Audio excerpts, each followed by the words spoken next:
도심 골목길, 낡은 유모차 한 대가 길가에 서 있었습니다. 철제 프레임은 녹슬어 군데군데 붉은 얼룩이 졌고 바퀴는 한쪽으로 기울어져 있었죠. 유모차 안에는 신문지와 깡통, 페트병이 가득 실려 있었어요. 그 옆에서 허름한 옷차림의 여자가 허리를 굽혀 종이 상자를 주워 담고 있었습니다. 해진 점퍼에 산발머리, 손은 때로 새까맣게 물들어 있었죠. 그리고 유모차 옆에는 15쯤 되어 보이는 소녀가 서서 묵묵히 봉투를 접고 있었습니다. 소녀의 얼굴은 창백했고 옷은 너무 작아서 손목이 다 드러나 보였어요. 여자는 소녀에게 뭐라 말하며 또 다른 종이 상자를 유모차에 실었습니다. 소녀는 고개도 들지 않은 채 계속 봉투를 접었죠. 봉사활동을 나온 한 무리의 사람들이 그 옆을 지나가고 있었습니다. 그중 한 여자의 발걸음이 갑자기 멈춰섰어요. 70살쯤 되어 보이는 단정한 옷차림의 여자였죠. 손에 들고 있던 기부 영수증이 바닥에 떨어졌습니다.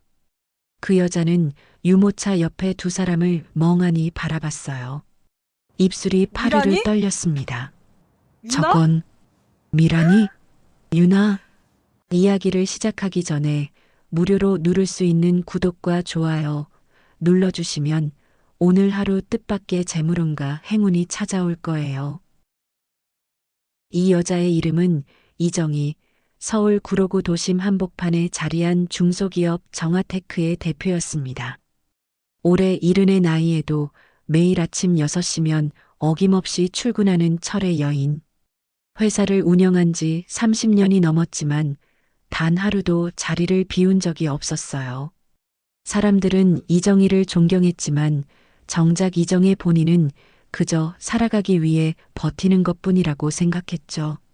10년 전 이정희의 외아들 민수가 교통사고로 세상을 떠났습니다. 35의 젊은 나이였어요. 갑작스러운 죽음이었죠. 아침에 출근하던 아들이 저녁에는 차가운 시신이 되어 돌아왔습니다. 이정희는 그날의 충격에서 아직도 완전히 벗어나지 못했어요. 밤마다 꿈에 아들이 나타나 미소 지으며 손을 흔들었습니다.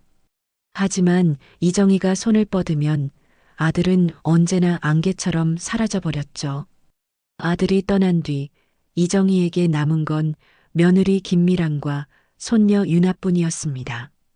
이정희는 둘을 위해 매달 1,000만 원씩 송금했어요. 학원비, 집세, 생활비까지 모두 챙겼죠. 미라는 전화할 때마다 고맙다는 말을 했습니다. 유나는 학교에서 공부를 열심히 한다고 했고요. 이정희는 그 말을 믿었어요. 아니, 믿고 싶었습니다. 돈을 보내는 것만이 이정희가 할 수 있는 전부였으니까요. 회사 일에 매달리며 그게 가족을 위한 도리라고 스스로를 다독였습니다. 그런데 지금 이정희의 눈앞에 펼쳐진 광경은 무엇이었을까요? 폐지를 줍는 며느리, 유모차 옆에 서서 봉투를 접는 손녀. 이정희의 심장이 미친 듯이 뛰었습니다. 머릿속이 하얗게 변했어요. 내가 매달 보낸 1,000만 원은 어디로 간 걸까? 학원비라고 했던 돈은? 집세라고 했던 돈은? 왜 미라는 폐지를 주우며 살고 있을까? 왜 유나는 저렇게 남루한 모습으로 거리에 서 있을까? 이정희는 숨이 막혔습니다. 다가가려 했지만 발이 움직이지 않았어요. 옆에 있던 직원 한 명이 이정희의 어깨를 두드렸습니다. 대표님 괜찮으세요? 이정희는 고개를 끄덕이며 괜찮다고 대답했죠. 하지만 전혀 괜찮지 않았어요. 이정희는 미랑과 유나가 유모차를 밀고 골목 저편으로 사라지는 모습을 그저 바라만 봤습니다. 그리고 천천히 주저앉았죠. 직원들이 깜짝 놀라 부축했지만 이정희는 아무 말도 할 수 없었습니다. 그날 저녁 이정희는 사무실에 홀로 남았습니다. 창밖으로 해가 지고 있었어요. 어둠이 서서히 내렸죠. 이정희는 책상 서랍을 열어 송금 내역서를 꺼냈습니다. 10년 동안의 기록이 빼곡하게 적혀 있었어요. 매달 1,000만 원씩 단 한 달도 빠뜨리지 않았습니다. 총액을 계산하니 1억이 훌쩍 넘었죠. 이정희는 종이를 움켜쥐었습니다. 손이 부들부들 떨렸어요. 눈물이 흘러내렸죠. 내가 보낸 돈은 다 어디로 간 거야? 이정희는 혼잣말을 했습니다. 왜 유나는 폐지를 주우며 살고 있어? 왜 미라는 저런 모습이야? 대체 무슨 일이 있었던 거야? 오늘 본 그 장면이 계속 머릿속에 맴돌았습니다. 녹슨 유모차, 봉투를 접는 유나의 창백한 얼굴, 폐지를 줍는 미란의 구부정한 등. 이정희는 사무실 책상 앞에 앉아 한참을 망설였습니다. 책상 위에는 송금 내역서가 펼쳐져 있었고 휴대전화는 손 안에서 무겁게 느껴졌어요. 시계를 보니 밤 9시가 넘어가고 있었습니다. 이정희는 깊게 숨을 들이마셨죠. 그리고 떨리는 손으로 미란의 번호를 눌렀어요. 신호음이 2번, 3번 울렸습니다. 이정희의 심장도 함께 두근거렸죠. 네 번째 신호음 끝에 전화가 연결됐습니다. 어머님, 미란의 목소리가 들려왔어요.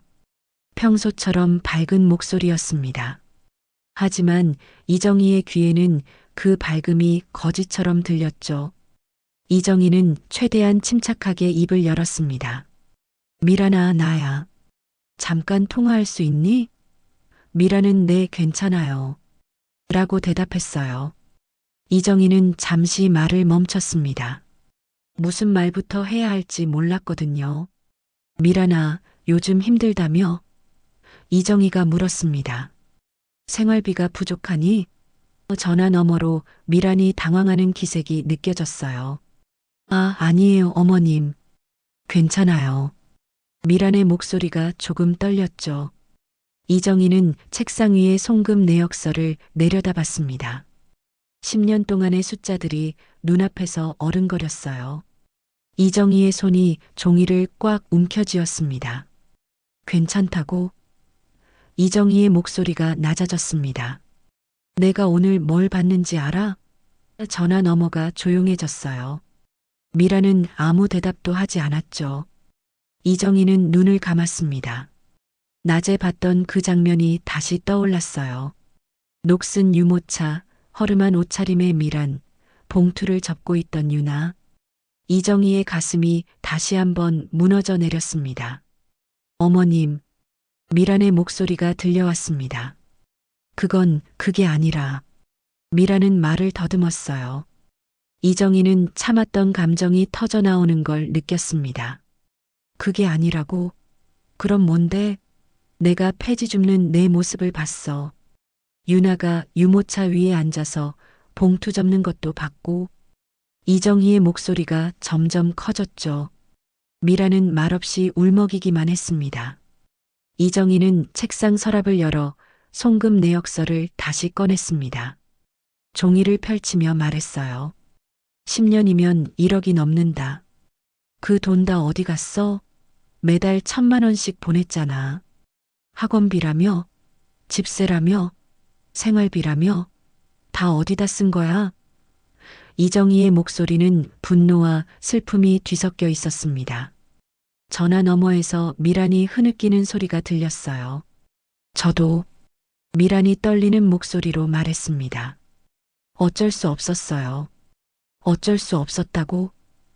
이정희는 책상을 탁 쳤습니다. 무슨 말이야, 어쩔 수 없었다니. 내 손녀가 폐지 주우며 사는데 어쩔 수 없었다는 게 말이 돼? 내가 10년 동안 보낸 돈이 1억이 넘는데 왜 유나는 저런 모습으로 살고 있어? 이정희의 눈에서 눈물이 흘러내렸습니다. 분노가 아니라 배신감이었어요. 미라는 한참을 울다가 겨우 입을 열었습니다. 그 사람이 필요했어요. 그 사람? 이정희는 귓가에 맴도는 그 말에 온몸이 얼어붙었습니다. 그 사람이 누구야? 누가 내 돈을 가져간 거야? 이정희는 소리쳤죠. 하지만 미라는 더 이상 아무 말도 하지 않았습니다. 전화 너머로 숨소리만 들릴 뿐이었어요. 이정희는 휴대전화를 움켜쥐고 책상에 기댔습니다.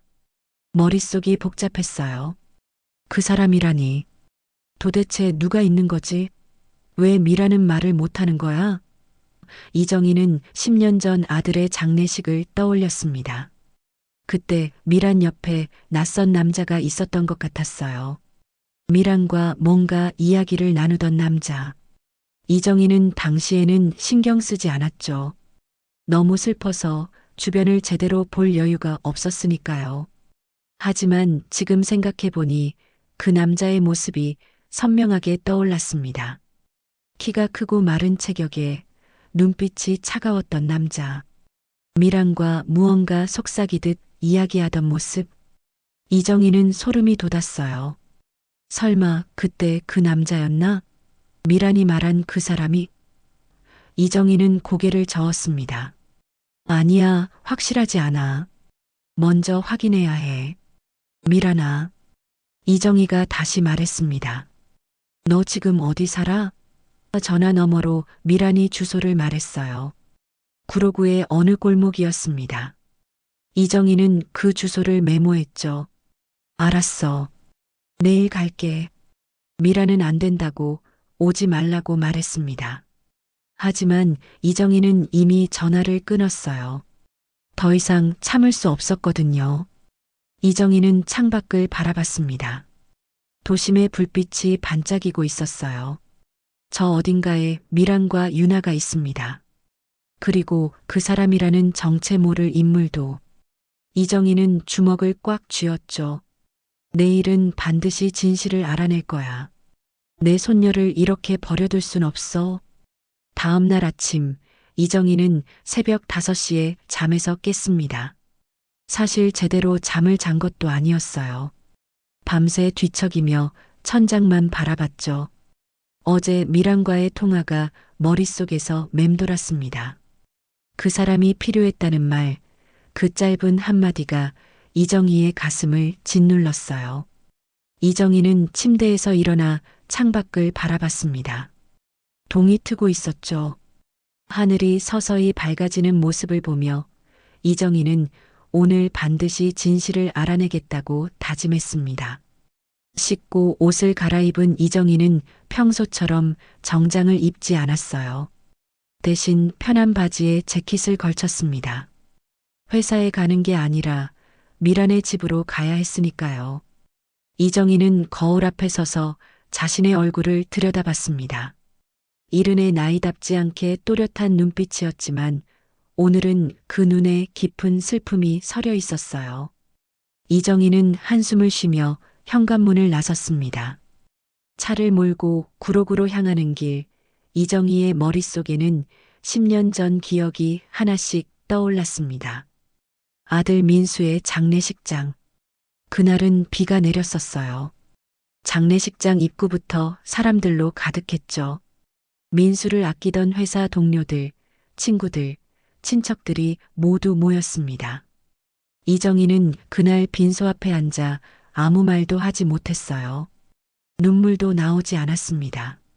그저 멍하니 아들의 영정 사진만 바라봤죠. 그런데 문득 장례식장 한쪽 구석에서 미란이 낯선 남자와 이야기하는 모습이 보였습니다. 이정희는 그때 신경 쓰지 않았어요. 미란의 지인이겠거니 생각했죠. 하지만 지금 돌이켜 생각해보니 미란의 표정이 이상했습니다. 슬픔보다는 불안한 표정이었어요. 남자는 미란의 귀에 뭔가 속삭이듯 말했고 미란은 고개를 끄덕이며 눈물을 닦았죠. 그 남자의 얼굴이 이정희의 기억 속에서 점점 선명해졌습니다. 키가 크고 마른 체격, 날카로운 턱선, 그리고 차갑게 빛나는 눈. 이정희는 핸들을 꽉 쥐었습니다. 그때 그 남자였나? 미란이 말한 그 사람이?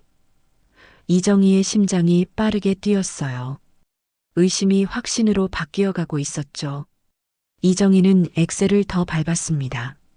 빨리 가서 확인해야 했어요. 구로구의 좁은 골목길에 들어서자 풍경이 달라졌습니다. 고층 빌딩 대신 낡은 다세대 주택이 줄지어 서 있었어요. 골목은 좁고 어두웠습니다. 이정희는 차를 세우고 메모해둔 주소를 확인했죠. 이 근처 어딘가에 미란이 살고 있었습니다. 이정희는 차에서 내려 천천히 걸었어요. 골목 안쪽으로 들어갈수록 건물은 더 낡아졌습니다. 드디어 미란이 알려준 주소 앞에 도착했습니다. 반지하였어요. 계단을 내려가야 하는 낡은 집이었죠. 외벽은 곰팡이가 피어 있었고 창문은 반쯤 가려져 있었습니다. 이정희는 숨을 고르며 계단을 내려갔어요. 발걸음을 최대한 조용히 했습니다. 문 앞에 다가서자 안에서 목소리가 들려왔죠. 남자의 목소리였습니다. 낮고 거친 음성이었어요. 또 돈 달라고 할 거야? 미란의 목소리가 떨리며 대답했죠. 아니에요. 그냥 유나 학원비만. 학원비? 남자가 비웃듯 말했습니다. 그 할망구한테 받은 돈 다 어디 갔는데? 이정희는 몸이 굳어버렸어요. 할망구라니. 자신을 말하는 거였습니다. 이정희는 문틈으로 안을 들여다봤습니다. 좁은 방 안에 남자가 소파에 비스듬히 앉아 있었어요. 담배를 피우며 텔레비전을 보고 있었죠. 미라는 부엌 한쪽에 서서 고개를 숙이고 있었습니다. 남자의 옆모습이 보였는데 이정희는 그 순간 알아차렸습니다. 10년 전 장례식장에서 봤던 바로 그 남자였어요. 이정희의 온몸에 소름이 돋았습니다. 그 남자가 10년 동안 미란 옆에 있었던 거예요. 그리고 이정희가 보낸 돈을 모두 가져간 것도 그 남자였죠. 이정희는 주먹을 꽉 쥐었습니다. 분노가 치밀어 올랐어요. 하지만 동시에 두려움도 느껴졌습니다. 저 남자는 대체 누구일까? 왜 미라는 저 남자를 떠나지 못하는 걸까? 남자가 담배를 끄며 일어섰습니다. 오늘 나가서 일 좀 해. 돈 벌어와. 미란이 작은 목소리로 대답했어요. 네. 이정희는 그 모습을 보며 가슴이 무너졌습니다. 며느리가 저 남자에게 완전히 짓눌려 있었어요. 이정희는 더 이상 참을 수 없었습니다. 당장 문을 열고 들어가고 싶었죠. 하지만 이정희는 발걸음을 멈췄습니다. 지금은 아니야. 준비가 필요해. 이정희는 조용히 계단을 올라왔습니다. 차로 돌아와 핸들에 머리를 기댔어요. 숨이 가빠졌습니다. 10년 동안 자신이 보낸 돈이 저런 인간에게 간 거였어요. 미란과 유나는 폐지를 주우며 살고 저 남자는 그 돈으로 편히 지냈던 겁니다. 이정희는 눈물이 흘러내리는 걸 느꼈어요. 분노와 슬픔 그리고 배신감이 한꺼번에 몰려왔죠. 이정희는 휴대전화를 꺼내 회사 총무팀장 최 부장에게 전화를 걸었습니다. 최 부장 나야. 급한 일이 있어. 도와줘야겠어. 최 부장은 전화를 받자마자 놀란 목소리로 물었습니다. 회장님, 무슨 일이세요? 이정희는 숨을 고르며 차분하게 말했어요. 내가 지금 급한 부탁이 있어. 사람 하나 알아봐 줄 수 있어? 최 부장은 잠시 침묵하다가 대답했죠. 물론입니다. 누굴 알아보면 되나요? 이정희는 창밖을 바라보며 말했습니다. 최도윤이라는 사람이야. 구로구에 살고 있을 거야. 계좌 내역이랑 신상 정보 좀 알아봐줘. 최 부장은 이정희와 30년을 함께 일한 베테랑이었습니다. 무슨 일인지 묻지 않았어요. 대신 바로 알겠다고 대답했죠. 며칠 들이면 자료 정리해서 보내드리겠습니다. 이정희는 고맙다는 말을 하고 전화를 끊었습니다. 그리고 다시 반지하 집 쪽을 바라봤어요. 저 안에 미란과 유나가 있었습니다. 그리고 최도윤이라는 남자도. 이정희는 핸들을 꽉 쥐며 생각했죠. 조금만 기다려. 증거를 찾아야 해. 사흘 뒤 최 부장에게서 연락이 왔습니다. 이정희는 회사 대표실에서 두꺼운 서류 봉투를 받았어요. 최 부장이 조사한 자료였죠. 이정희는 봉투를 뜯으며 긴장했습니다. 안에는 최도윤의 신상 정보와 계좌 내역이 빼곡하게 정리되어 있었어요. 이정희는 첫 장을 넘기며 숨을 멈췄습니다. 최도윤, 45. 전과 기록이 있었어요. 사기와 폭행으로 2차례 실형을 산 전력이 있었죠. 이정희의 손이 떨렸습니다. 이런 인간이 미란 옆에 있었던 거야? 다음 장에는 계좌 내역이 나와 있었습니다. 매달 이정희가 미란에게 보낸 1,000만 원이 그대로 최도윤의 계좌로 입금되고 있었어요. 그리고 같은 날 유흥업소 결제 내역과 도박장 거래 기록이 찍혀 있었죠. 이정희는 서류를 책상에 내려놓고 두 손으로 얼굴을 감쌌습니다. 10년이었어요. 10년 동안 이정희가 피땀 흘려번 돈이 저런 곳에 쓰인 겁니다. 미란과 유나는 굶주리고 최도윤은 술집과 도박장을 드나들었던 거죠. 이정희의 가슴이 무너져 내렸습니다. 눈물이 주르르 흘러내렸어요. 내가 보낸 돈은 저 인간 손에 들어갔고 정작 내 손녀는 폐지를 주우며 살았구나. 이정희는 서류를 챙겨 들고 다시 구록으로 향했습니다. 이번에는 준비가 되어 있었어요. 증거도 있었죠. 이정희는 반지하 집 앞에 도착해 계단을 내려갔습니다. 그리고 문을 거칠게 두드렸어요. 안에서 인기척이 들리더니 문이 열렸습니다. 최도윤이었어요. 담배를 물고 짜증난 표정으로 서 있었죠. 누구세요? 최도윤이 무뚝뚝하게 물었습니다. 이정희는 그를 똑바로 바라보며 말했어요. 나 이정희야. 김미란 시어머니. 최도윤의 얼굴에 미세한 변화가 일어났습니다. 살짝 놀란 듯 했지만 곧 비웃는 표정을 지었죠. 아, 어머니라고요? 최도윤은 문을 더 열며 말했습니다. 지금 와서 왜요? 이정희는 안으로 들어가려 했지만 최도윤이 막아섰어요. 유나가 폐지 줍던 거 봤어요. 이정희가 말했습니다. 내 돈은 다 어디 갔어요?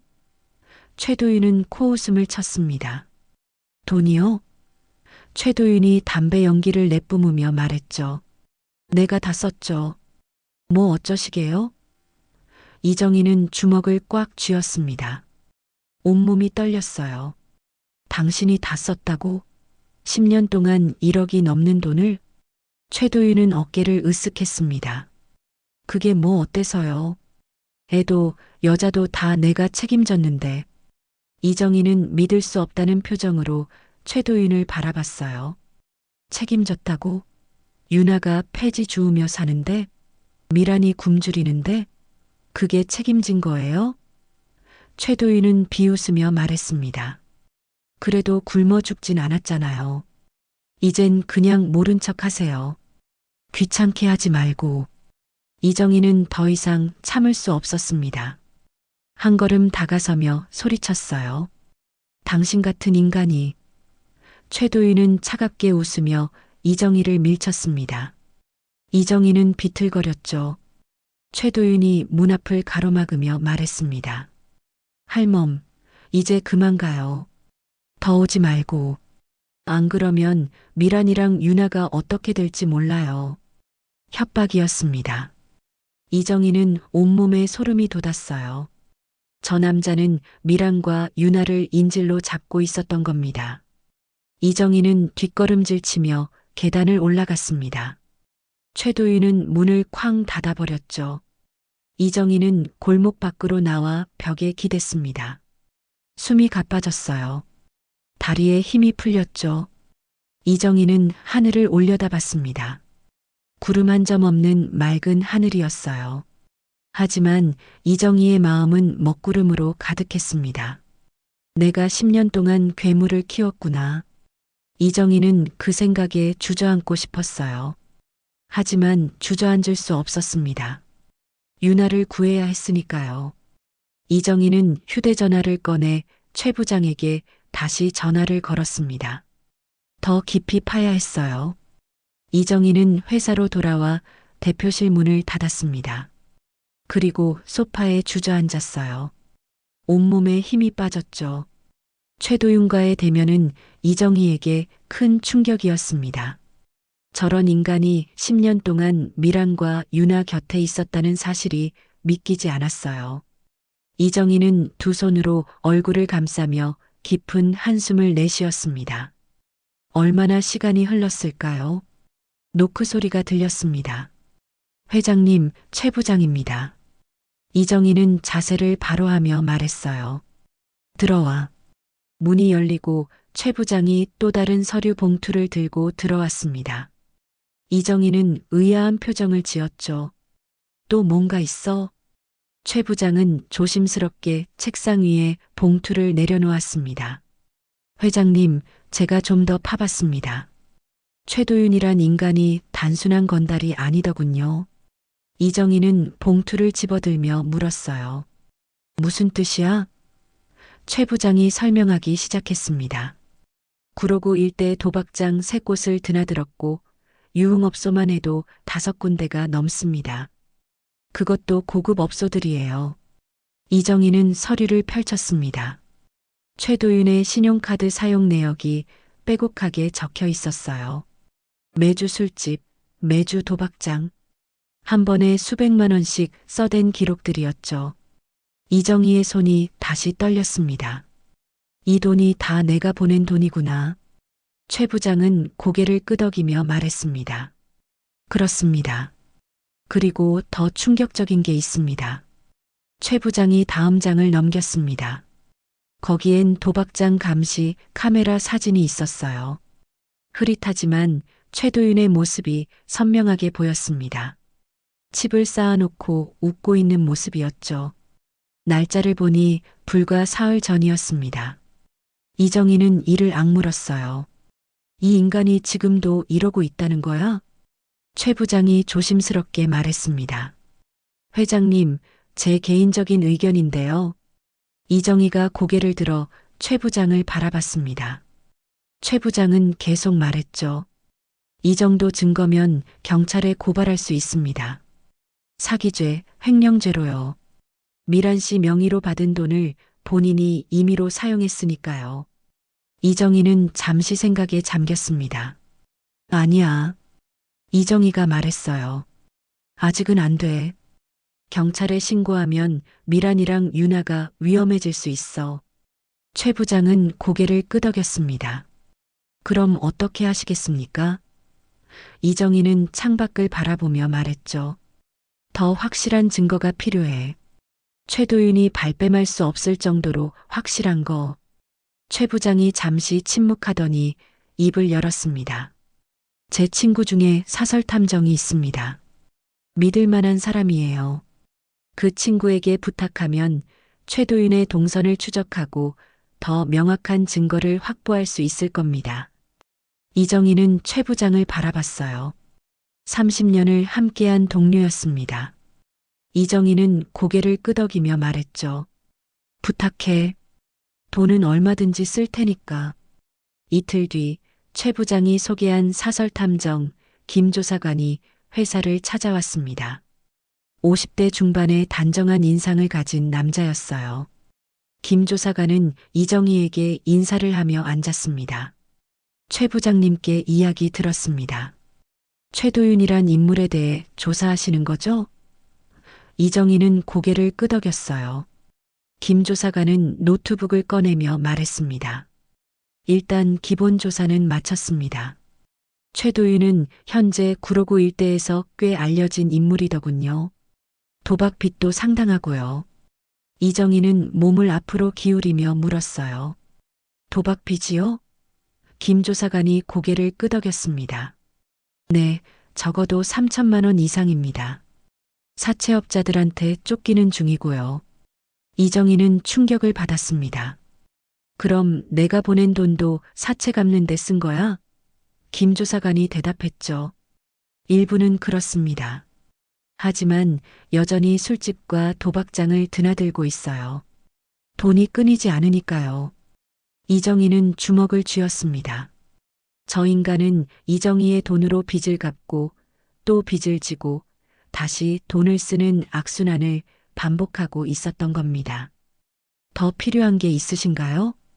김 조사관이 물었습니다. 이정희는 단호하게 말했어요. 최도윤의 일주일 동선을 전부 추적해 주세요. 어디 가고, 누구 만나고, 무슨 짓을 하는지 전부요. 그리고 가능하면 영상 자료도 확보해 주세요. 김 조사관은 메모하며 고개를 끄덕였습니다. 알겠습니다. 일주일 정도 드리겠습니다. 일주일 뒤 김 조사관이 다시 찾아왔습니다. 이번엔 더 두꺼운 파일과 태블릿을 들고 왔어요. 이정희는 긴장하며 그를 맞이했습니다. 김 조사관은 태블릿을 켜며 말했죠. 회장님, 제가 일주일 동안 최도윤을 미행했습니다. 충격적인 장면들이 많습니다. 태블릿 화면에 영상이 재생됐습니다. 최도윤이 고급 술집에서 여자들과 술을 마시는 모습이었어요. 테이블 위에는 양주병이 여러 개 놓여 있었죠. 다음 장면은 도박장이었습니다. 최도윤이 화투를 치며 큰 소리로 웃고 있었어요. 이정희는 화면을 보며 눈물을 참았습니다. 그리고 이게 가장 중요한 겁니다. 김 조사관이 다른 영상을 틀었습니다.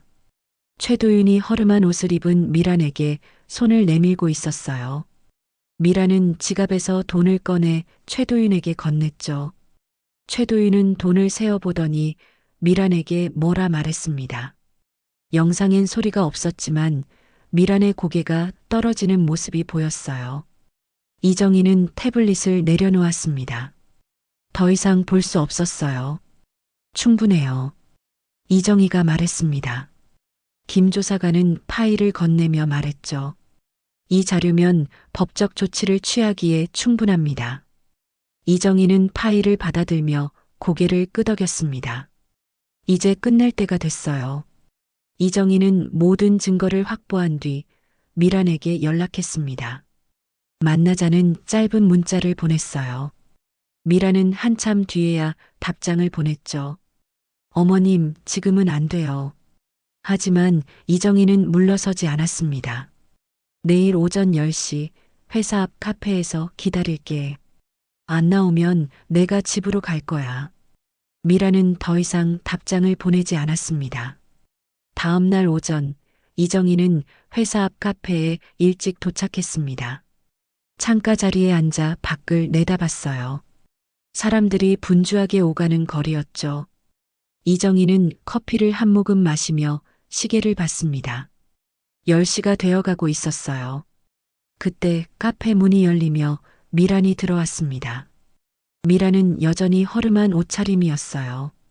얼굴은 헬쑥했고 눈 밑에는 다크서클이 짙게 드리워져 있었죠. 이정희는 미란을 보는 순간 가슴이 먹먹해졌습니다. 10년 전 아들 결혼식 때의 미란은 이렇지 않았어요. 밝고 예뻤던 며느리가 이제는 지쳐 보이는 중년 여자가 되어 있었습니다. 앉아. 이정희가 말했어요.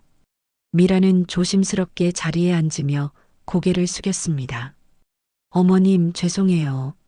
미란의 목소리는 떨리고 있었죠. 이정희는 가방에서 김 조사관이 건넨 파일을 꺼냈습니다. 그리고 테이블 위에 펼쳤어요. 최도윤의 도박장 사진, 술집 사진, 그리고 미란에게 돈을 받는 장면까지. 미란은 사진을 보더니 얼굴이 창백해졌습니다. 두 손으로 입을 막았어요. 어머님, 이건... 이정희는 차분하게 말했습니다. 나 다 알아. 10년 동안 내가 보낸 돈이 어디로 갔는지, 그 인간이 뭘 했는지. 미란의 눈에서 눈물이 주르르 흘러내렸습니다. 미란아. 이정희가 미란을 똑바로 바라보며 물었어요. 너 왜 그 인간이랑 사니? 미란은 고개를 들지 못했습니다. 눈물만 뚝뚝 떨어졌죠. 이정희는 참을성 있게 기다렸습니다. 미란이 입을 열 때까지요. 한참 뒤 미란이 떨리는 목소리로 말했습니다. 그 사람 없으면 유나가 위험해요. 이정희는 눈살을 찌푸렸어요. 위험해? 무슨 소리야? 미라는 손으로 눈물을 닦으며 설명하기 시작했습니다. 오빠가 돌아가시고 나서 저는 아무것도 할 수가 없었어요. 유나는 겨우 5살이었고 저는 일자리도 없었죠. 미란의 목소리가 점점 작아졌습니다. 그때 도윤 씨가 나타났어요. 도와주겠다고. 유나 돌봐주고 제가 일 찾을 수 있게 해주겠다고. 이정희는 눈을 감았습니다. 그때 장례식장에서 봤던 남자가 바로 최도윤이었구나. 처음엔 정말 도와줬어요. 유나도 잘 챙겨줬고요. 근데 시간이 지나면서 달라졌어요. 어떻게 달라졌는데? 이정희가 물었습니다. 미라는 고개를 들어 이정희를 바라봤어요. 그 눈엔 두려움이 가득했죠. 돈을 요구하기 시작했어요. 처음엔 조금씩이었는데 점점 많아졌죠. 제가 거절하면 유나를 데리고 어디론가 사라지겠다고 협박했어요. 그래서 어머님께서 보내주신 돈을 전부 드릴 수밖에 없었습니다. 이정희의 손이 떨렸습니다. 그럼 유나 학원비는? 집세는? 미라는 고개를 저었어요. 다 거짓말이었어요. 유나는 학원 한 번 못 다녔고 집도 저 반지하가 전부예요. 도윤 씨가 돈을 다 가져갔거든요. 이정희는 테이블을 탁 쳤습니다. 주변 사람들이 잠깐 쳐다봤지만 이정희는 신경 쓰지 않았어요. 그럼 왜 경찰에 신고하지 않았어? 왜 나한테 말하지 않았어? 이정희의 목소리가 커졌습니다. 미라는 울먹이며 대답했죠. 말할 수 없었어요. 도윤 씨가 저를 감시했거든요. 전화도 문자도 다 확인했어요. 만약 어머님께 말하면 유나를 해치겠다고 했어요. 이정희는 주먹을 꽉 쥐었습니다. 분노가 치밀어 올랐어요. 너도 그 인간 밑에 묶여 있었구나. 미라는 고개를 끄덕이며 눈물을 흘렸습니다. 죄송해요, 어머님. 제가 나약해서, 제가 무능해서. 이정희는 미란의 손을 잡았습니다. 차갑고 거친 손이었어요. 미란아. 이정희가 단호하게 말했습니다. 어머님, 제발 이 일은. 미란이 말을 꺼냈지만 이정희가 가로막았어요. 이 일은 내 아들 일이다. 내 피, 내 손녀 일이야. 내가 어떻게 가만히 있겠어? 미라는 이정희를 바라보며 떨었습니다. 유나는 어디 있니? 이정희가 물었어요. 미라는 잠시 망설이더니 대답했습니다. 지금 집에 있어요. 도윤 씨가 외출하면 안 된다고 해서. 이정희는 가방을 챙기며 일어섰습니다. 가자. 지금 당장 유나 데리고 나와.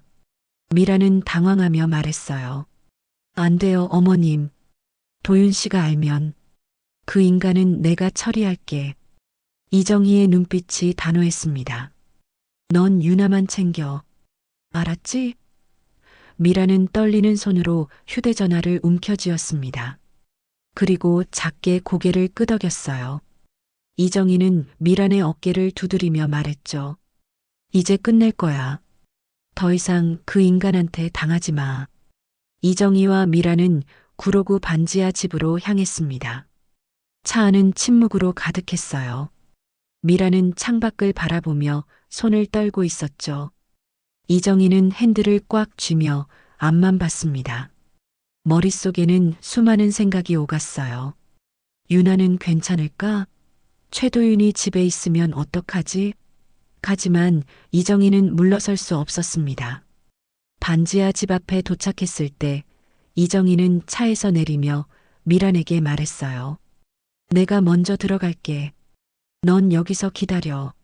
미란은 고개를 저었습니다. 어머님, 저도 같이 갈게요. 유나는 제가 데리고 나와야 해요. 이정희는 미란의 단호한 눈빛을 보고 고개를 끄덕였죠. 둘은 함께 계단을 내려갔습니다. 이정희가 문을 두드렸어요. 안에서 발소리가 들렸습니다. 문이 열리며 최도윤이 나타났죠. 담배를 물고 있던 최도윤은 이정희를 보더니 표정이 굳었어요. 또 왔어요? 그리고 미란을 보더니 눈빛이 차갑게 변했습니다. 너 이 할망구한테 뭐라 한 거야? 이정희가 최도윤을 밀치고 안으로 들어갔습니다. 유나 어디 있어? 이정희는 좁은 방 안을 둘러봤어요. 하지만 유나의 모습은 보이지 않았습니다.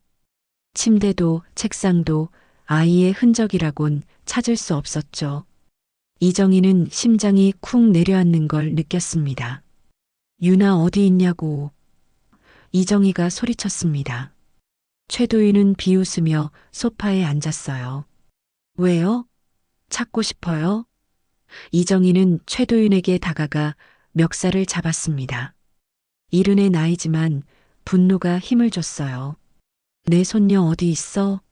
당장 말해. 최도윤은 이정희의 손을 뿌리치며 일어났습니다. 키가 컸던 최도윤이 이정희를 내려다봤어요. 그애요? 최도윤이 담배 연기를 내뿜으며 말했습니다. 고아원에 맡겼어요. 이정희의 손이 멈췄습니다. 귀를 의심했어요. 뭐라 했어? 고아원이요. 깔끔하잖아요. 굶기진 않으니까. 최도윤은 태연하게 말했습니다. 마치 버리지 못할 물건을 창고에 넣어둔 것처럼요. 이정희는 온몸이 얼어붙었습니다. 고아원이라니. 내 손녀를. 미란이 뒤에서 비명을 질렀어요. 도윤 씨 약속했잖아요. 유나는 절대 그러지 않겠다고. 최도윤은 코웃음을 쳤습니다. 약속? 그게 뭐가 중요해요? 그 애 때문에 돈이 더 들어가잖아요. 밥 먹여야지, 입혀야지. 귀찮아 죽겠더라고요. 이정희는 온몸이 부들부들 떨렸습니다. 분노가 폭발 직전이었어요. 테이블 위에 놓인 커피잔이 눈에 들어왔습니다. 최도윤. 이정희가 소리치며 커피잔을 집어들었습니다. 그리고 최도윤을 향해 내던졌어요. 잔은 최도윤의 어깨에 부딪혀 바닥에 떨어졌습니다. 유리가 산산조각 났죠. 커피가 바닥에 흩뿌려졌습니다. 최도윤은 놀라 뒤로 물러섰어요. 내가 어떻게 그럴 수 있어? 이정희의 목소리는 절규에 가까웠습니다. 내 돈으로 10년을 처먹고 내 손녀를 고아원에 버렸어? 내가 사람이야? 이정희의 눈에서 눈물이 쏟아졌습니다. 분노와 슬픔이 한꺼번에 터져나왔죠. 최도윤은 어깨에 커피 자국을 보더니 얼굴이 일그러졌습니다. 뭐 하는 짓이야, 이 할망구가. 최도윤이 이정희에게 손을 뻗었어요. 하지만 미란이 앞을 막아섰습니다. 도윤 씨, 안 돼요. 최도윤은 미란을 밀쳤습니다. 미란이 벽에 부딪혔죠. 너희들 다 미쳤어. 최도윤이 소리쳤습니다. 이정희는 주저앉은 미란을 부축하며 일어났어요. 그리고 최도윤을 똑바로 바라보며 말했습니다. 최도윤, 너 이제 끝이야. 내가 가만두지 않을 거야. 최도윤은 비웃었습니다. 끝? 뭘 어쩌시게요? 증거라도 있어요? 이정희는 가방에서 김 조사관이 준 파일을 꺼냈습니다. 그리고 최도윤 앞에 내던졌어요. 사진들이 바닥에 흩어졌습니다. 도박장, 술집, 돈을 받는 장면들. 최도윤의 얼굴이 굳었습니다. 이게 뭐? 최도윤이 사진들을 집어들었어요. 손이 미세하게 떨렸습니다. 이정희는 차갑게 말했죠. 내가 10년 동안 뭘 했는지 다 기록되어 있어. 내 돈으로 도박하고 술 마시고 여자들이랑 놀아난 것까지 전부. 최도윤은 사진을 구겨버렸습니다. 이런 게 무슨 소용 있어요? 소용 있어. 이정희가 단호하게 말했습니다. 이 자료로 너를 고소할 거야. 사기죄, 횡령죄, 아동유기죄. 내가 감옥에 갈 수 있는 죄목은 넘쳐나. 최도윤의 얼굴이 창백해졌어요. 이정희는 계속 말했습니다. 그리고 유나를 찾을 거야. 내가 어느 고아원에 맡겼든 내가 반드시 찾아낼 거야. 최도윤은 뒷걸음질 치며 소파에 주저앉았습니다. 처음으로 당황한 표정을 지었어요. 할망구, 진짜 그럴 거예요? 이정희는 최도윤을 내려다보며 말했죠. 나 이정희는 약속은 지키는 사람이야. 너 같은 인간을 이대로 두고 볼 순 없어. 미란이 일어나 이정희의 팔을 잡았습니다. 어머님, 빨리 나가요. 경찰 불러야 해요. 이정희는 고개를 끄덕이며 최도윤을 마지막으로 바라봤습니다. 기다려. 곧 경찰이 올 거야. 둘은 집을 나왔습니다. 계단을 올라가며 이정희는 휴대전화를 꺼냈어요. 손이 떨렸지만 이정희는 단호하게 숫자를 눌렀습니다. 이정희는 차 안에서 숨을 고르며 미란을 바라봤습니다. 미란아, 최도윤이 유나를 어느 고아원에 맡겼는지 아니? 미란은 고개를 저었어요. 모르겠어요. 그 사람이 말해주지 않았어요. 이정희는 핸들을 쥐며 생각에 잠겼습니다. 경찰에 신고하는 것도 중요하지만 지금 당장은 유나를 찾는 게 먼저였어요. 어머님, 미란이 조심스럽게 말했습니다. 도윤 씨 휴대전화에 뭔가 있을 거예요. 그 사람은 모든 걸 핸드폰으로 처리하거든요. 이정희는 미란을 바라봤어요. 그럼 그 휴대전화를 봐야겠네. 미란은 잠시 망설이다가 말했죠. 오늘 밤에 도윤 씨가 도박장에 갈 거예요. 매주 목요일마다 가거든요. 그때 제가 들어가서 휴대전화를 확인해 볼게요. 이정희는 미란의 어깨를 잡았습니다. 위험해. 들키면 어떡하려고? 미란은 단호한 표정을 지었어요. 괜찮아요. 이제 더 이상 도윤 씨한테 당하고 싶지 않아요. 유나를 찾아야 해요. 이정희는 미란의 눈빛에서 결심을 읽었습니다. 10년 만에 처음 보는 며느리의 강인한 모습이었죠. 그날 밤 9시 이정희는 반지하 집 근처 골목에서 대기했습니다. 차 안에서 최도윤이 나오기를 기다렸어요. 얼마 뒤 최도윤이 검은 재킷을 입고 집에서 나왔습니다. 담배를 피우며 걸어가는 뒷모습을 보며 이정희는 주먹을 꽉 쥐었죠. 최도윤이 골목 끝으로 사라지자 이정희는 미란에게 문자를 보냈습니다. 지금이야. 미란은 집 안으로 들어갔습니다. 10년을 살았던 공간이지만 오늘은 두려움으로 가득했어요. 미란은 침대 옆 서랍을 열었습니다. 최도윤이 평소 휴대전화를 충전하며 두는 곳이었죠. 하지만 휴대전화는 없었습니다. 미란은 당황했어요. 들고 나간 건가? 미란은 서둘러 소파 쿠션 사이를 뒤졌습니다. 없었어요. 화장실, 부엌 서랍, 옷장까지 모두 뒤졌지만 휴대전화는 보이지 않았죠. 미란은 초조해졌습니다.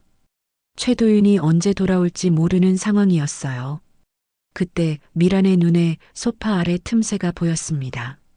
손을 뻗어 더듬자 무언가 만져졌어요. 오래된 휴대전화였습니다. 최도윤이 예전에 쓰던 구형 기종이었죠. 미란은 휴대전화를 켜려 했지만 비밀번호가 걸려 있었습니다. 미란은 몇 가지 숫자를 눌러봤어요. 최도윤의 생일, 자신의 생일, 유나의 생일. 모두 틀렸습니다. 미란은 곰곰이 생각했습니다. 최도윤이 자주 말하던 숫자가 있었어요. 자신이 처음 도박에서 딴 돈 300만 원. 미란은 떨리는 손으로 숫자를 눌렀습니다. 30000000. 휴대전화가 열렸습니다. 미란은 안도의 한숨을 쉬었어요. 통화 기록부터 확인했습니다. 최근 통화 목록에 사랑이 집이라는 이름이 보였어요. 일주일 전 통화였죠. 미란은 심장이 두근거렸습니다. 사랑이 집? 고아원 이름일 수도 있었어요. 미란은 문자함도 확인했습니다. 사랑이 집에서 온 문자가 있었죠. 김유나, 양인수 확인되었습니다. 보호자 연락처는 이 번호로 등록됩니다. 미란은 손이 떨렸습니다. 유나가 있는 곳이었어요. 미란은 재빨리 그 번호를 자신의 휴대전화로 옮겨 적었습니다. 그리고 인터넷 검색 기록도 확인했어요.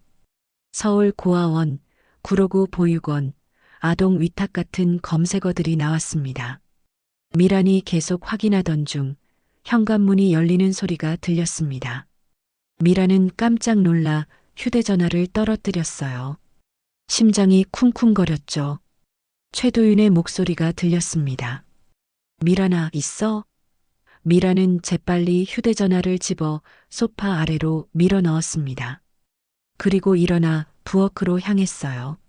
네, 여기 있어요. 미란이 최대한 평온한 목소리로 대답했습니다. 최도윤이 술 냄새를 풍기며 들어왔어요. 도박 안 해요? 왜 벌써 왔어요? 미란이 물었습니다. 최도윤은 짜증난 표정으로 소파에 앉았죠. 판이 안 서더라. 그냥 왔어. 미란은 가슴이 철렁했습니다. 조금만 늦었어도 들킬 뻔했어요. 최도윤은 소파에 비스듬히 누우며 텔레비전을 켰습니다. 물 좀 가져와. 미란은 부엌에서 물을 따라 최도윤에게 건넸어요. 최도윤은 물을 마시며 미란을 힐끗 쳐다봤습니다. 너 오늘 뭐 했어? 아무것도 안 했어요. 청소하고 있었어요. 미란이 대답했습니다. 최도윤은 의심스러운 눈빛으로 미란을 바라봤어요. 그래, 그 할망구는 안 만났고? 미란은 고개를 저었습니다. 아니요. 만날 이유도 없잖아요. 최도윤은 코웃음을 치며 텔레비전을 봤습니다. 미란은 조용히 자리를 떠났어요. 화장실로 들어가 문을 잠그고 이정희에게 문자를 보냈습니다. 사랑의 집이라는 곳이에요. 번호 찾았어요. 그리고 번호를 전송했죠. 이정희는 문자를 받고 즉시 최 부장에게 전화를 걸었습니다. 최 부장, 사랑의 집이라는 고아원 알아봐줘. 서울에 있을 거야. 최 부장은 잠시 후 답장을 보냈습니다. 양천구에 있습니다. 주소 보내드릴게요. 이정희는 주소를 받고 차를 출발시켰어요. 밤거리를 달리며 이정희는 눈물을 흘렸습니다. 드디어 유나를 찾았어요. 10년 만에 제대로 손녀를 안아볼 수 있게 됐죠. 이정희는 핸들을 꽉 쥐며 속으로 다짐했습니다. 이제 끝내자. 유나를 데리고 나와서 최도윤을 법의 심판대에 세우자.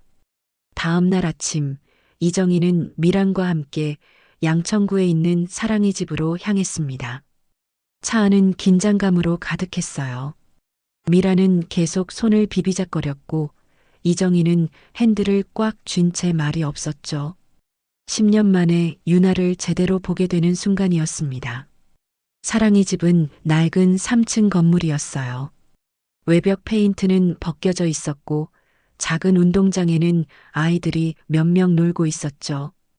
이정희는 차를 세우고 건물을 바라봤습니다. 저 안에 유나가 있었어요. 이정희는 심호흡을 하고 차에서 내렸습니다. 현관문을 열고 들어가자 복도에서 아이들의 웃음소리가 들렸습니다. 사무실 문패가 보였어요. 이정희는 문을 두드렸죠. 들어오세요. 안에서 중년 여성의 목소리가 들렸습니다. 이정희와 미란이 들어가자 원장으로 보이는 여성이 일어나 인사했어요. 무슨 일로 오셨나요? 원장이 물었습니다. 이정희는 명함을 건네며 말했어요. 정화테크 대표 이정희입니다. 김유나라는 아이를 찾으러 왔어요. 원장의 표정이 조금 굳었습니다. 김유나 양이요? 보호자가 아니면 면회가 어려운데요. 미란이 앞으로 나섰습니다. 저요, 저 엄마예요. 김미란이에요. 원장은 미란을 위아래로 훑어봤어요. 그리고 서류를 뒤적이더니 말했죠. 등록된 보호자는 최도윤 씨인데요. 미란은 고개를 끄덕이며 말했습니다. 그 사람이랑 같이 살았어요. 근데 제 딸을 제 허락도 없이 여기 맡긴 거예요. 원장은 난처한 표정을 지었습니다. 최도윤 씨가 아이를 맡기실 때 엄마가 돌아가셨다고 하셨는데요. 미란의 얼굴이 창백해졌어요. 이정희는 분노가 치밀어 올랐습니다. 최도윤은 미란이 죽었다고 거짓말까지 한 거예요. 제가 여기 있잖아요. 미란이 떨리는 목소리로 말했습니다. 살아있어요. 그 사람이 거짓말한 거예요. 원장은 당황하며 서류를 다시 확인했어요. 이건 심각한 문제네요. 허위 정보로 아동을 위탁한 거라면 법적 문제가 될 수 있습니다. 이정희가 차분하게 말했습니다. 원장님, 일단 유나를 만나게 해주세요. 제가 할머니예요. 10년 만에 손녀를 찾으러 온 겁니다. 원장은 이정희의 진지한 눈빛을 보더니 고개를 끄덕였어요. 알겠습니다. 잠시만 기다리세요. 유나를 데려올게요. 원장이 사무실을 나가고 이정희와 미라는 의자에 앉아 기다렸습니다. 미라는 손수건을 꺼내 눈물을 닦았어요. 어머님, 유나가 저를 기억할까요? 이정희는 미란의 손을 잡았습니다. 기억할 거야. 엄마를 어떻게 잊겠어? 몇 분 뒤 문이 열렸습니다. 원장과 함께 한 소녀가 들어왔어요. 15살 유나였습니다. 키는 컸지만 말랐고 얼굴은 창백했죠. 머리는 단정하게 묶여 있었지만 옷은 낡아 보였어요. 유나는 이정희와 미란을 보더니 멈칫했습니다. 엄마. 유나의 목소리가 떨렸어요. 미란은 의자에서 벌떡 일어나 유나에게 달려갔습니다. 그리고 유나를 꽉 안았죠. 유나야, 엄마야. 미안해, 정말 미안해. 미라는 울면서 유나를 안았습니다. 유나도 엄마 품에서 눈물을 흘렸어요. 이정희는 그 모습을 보며 눈물을 참았습니다. 하지만 참을 수 없었어요. 눈물이 주르르 흘러내렸죠. 이정희는 천천히 유나에게 다가갔습니다. 유나가 고개를 들어 이정희를 봤어요. 할머니? 그래, 유나야. 할머니야. 이정희가 떨리는 목소리로 말했습니다. 유나는 이정희를 보더니 작게 웃었어요. 할머니, 오셨어요? 이정희는 유나의 손을 잡았습니다. 그 순간 굳은 살이 손에 느껴졌어요. 이정희는 유나의 손을 자세히 봤습니다. 손바닥 가득 굳은 살이 박혀 있었죠. 이정희는 주저앉았습니다. 다리에 힘이 풀렸어요. 유나야, 이 손은. 유나는 손을 빼며 말했어요. 괜찮아요. 폐지 주울 때 생긴 거예요. 이정희는 유나의 손을 다시 잡았습니다. 그리고 손등에 입을 맞췄어요. 미안하다. 할머니가 미안해. 할머니 잘못 아니에요. 유나가 작게 말했습니다. 이정희는 유나를 꽉 안았어요. 10년 동안 제대로 안아보지 못했던 손녀였습니다. 이제 됐다. 이제 할머니가 지켜줄게. 이정희는 유나의 등을 쓰다듬으며 속으로 다짐했습니다. 원장이 조심스럽게 말했습니다. 보호자 변경 절차를 밟으셔야 합니다. 그리고 경찰에 신고하시는 게 좋을 것 같아요. 이정희는 고개를 끄덕이며 일어났어요. 지금 당장 하겠습니다. 유나는 오늘 데리고 갈 수 있나요? 원장은 잠시 망설이다 말했습니다. 절차상 시간이 좀 걸리는데 긴급 상황이니 보호자이신 어머니와 함께 계시면 괜찮을 것 같습니다. 이정희는 안도의 한숨을 쉬었어요. 유나를 데리고 나올 수 있었습니다. 이정희는 사무실을 나와 복도에서 회사 비서에게 전화를 걸었습니다. 지금 시간 있어? 비서가 대답했어요. 네, 회장님. 말씀하세요. 이정희는 창밖을 바라보며 말했습니다. 내 개인 계좌 전부 해지해. 그리고 유나 앞으로 신탁 계좌 열어. 전화 너머가 조용해졌습니다. 비서가 조심스럽게 물었어요. 회장님, 전액이요? 이정희는 단호하게 대답했습니다. 그래, 전부야. 회사 지분 말고 내 개인 재산 전부 유나 명의로 넣어. 신탁 관리는 내가 할 테니까. 비서는 더 이상 묻지 않았습니다. 알겠습니다. 바로 준비하겠습니다. 이정희는 전화를 끊고 유나를 바라봤어요. 복도 벤치에 앉아 미란과 이야기하는 유나의 모습이 보였습니다. 이정희는 속으로 생각했죠. 아들은 잃었지만 사람의 도리는 되찾았어. 일주일 뒤 이정희는 구로 경찰서 조사실에 앉아 있었습니다. 형사가 최도윤의 사진을 보여주며 물었어요. 이 남자가 맞습니까? 이정희는 고개를 끄덕이며 대답했죠. 네, 최도윤입니다. 10년 동안 제가 보낸 돈을 가로챈 사람이에요. 형사는 서류를 넘기며 말했습니다. 김 조사관이 제공한 자료와 김미란 씨의 진술, 고아원 측 증언까지 확보됐습니다. 사기, 횡령, 아동유기죄로 구속영장을 청구했고요. 이정희는 안도의 한숨을 쉬었어요. 드디어 최도윤을 법의 심판대에 세울 수 있게 된 겁니다. 최도윤은 어디 있어요? 이정희가 물었습니다. 형사가 대답했죠. 어제 체포했습니다. 도박장에서 잡았어요. 현재 구치소에 수감 중입니다. 이정희는 주먹을 쥐었다 펴며 고개를 끄덕였어요. 10년 동안 미란과 유나를 괴롭혔던 악몽이 드디어 끝난 겁니다. 경찰서를 나온 이정희는 차에 타고 한참을 앉아 있었습니다. 모든 게 끝났어요. 유나는 찾았고 최도윤은 체포됐고 이제 남은 건 앞으로 나아가는 일뿐이었죠. 이정희는 핸들을 잡고 회사로 향했습니다. 며칠 뒤 미란이 이정희를 찾아왔습니다. 회사 대표실 문을 조심스럽게 두드리는 소리가 들렸어요. 들어와. 이정희가 말하자 미란이 문을 열고 들어왔습니다. 미란은 여전히 수척했지만 예전보다 표정이 밝아 보였어요. 어머님, 미란이 책상 앞에 서서 말했습니다. 저를 용서해 주세요. 미란의 눈에서 눈물이 흘러내렸죠. 10년 동안 어머님께 거짓말했어요. 돈을 받으면서도 유나를 제대로 돌보지 못했어요.